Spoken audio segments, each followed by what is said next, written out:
ఓటమి భయం తట్టుకోలేక వైసీపీ నాయకులు పిచ్చి పిచ్చిగా మాట్లాడుతున్నారు. వైసీపీ ప్రభుత్వానికి ప్రజలు బుద్ధి చెప్పే సమయం ఆసన్నమైందని మంత్రి అంబటి రాంబాబుకు మాజీ మంత్రి కన్నా లక్ష్మీనారాయణ కౌంటర్ ఇచ్చారు.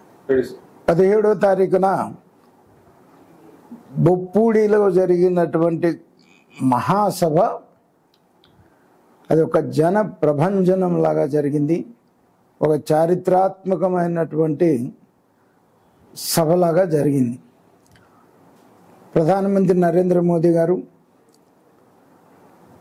తెలుగుదేశం పార్టీ జాతీయ అధ్యక్షులు నారా చంద్రబాబు నాయుడు గారు, జనసేన అధ్యక్షుడు పవన్ కళ్యాణ్ గారు, నారా లోకేష్ గారు మరి ఆ సభలో పార్టిసిపేట్ చేయటం,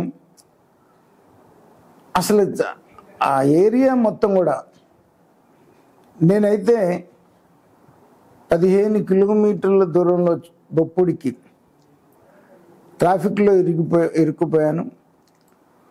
ప్రధానమంత్రి గారి సియాఫ్లో నేను ఉన్నాను. అక్కడికి చేరుకోగలనో లేదో అనేటువంటి ఒక భయం నాలో పట్టుకుంది. 15 కిలోమీటర్లు కూడా ఎటు చూసినా కూడా 15 కిలోమీటర్లు ట్రాఫిక్ ఆగిపోయింది. గ్రౌండ్లో ఉన్న జనం ఒక భాగమే ఉన్నారు, 3 భాగాల జనం బయటే ఉన్నారు. పోలీసు తీవ్రంగా వైఫల్యం చెందింది. మీటింగ్ ప్లేస్కి సరిగ్గా జనాన్ని చేరనీయకుండా మధ్యలోనే ఆపేసి కిలోమీటర్ల లెక్క ట్రాఫిక్ జామ్, కావాలని ట్రాఫిక్ జామ్ సృష్టించినటువంటి పరిస్థితి.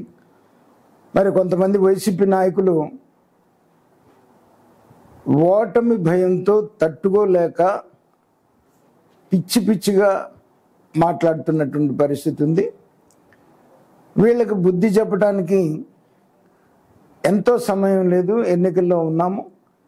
ఖచ్చితంగా ప్రజలు మీకు బుద్ధి చెప్పి ఎన్డీఏ కూటమిని అధికారంలోకి తీసుకొస్తారని చెప్పేసి నేను ఈ సందర్భంగా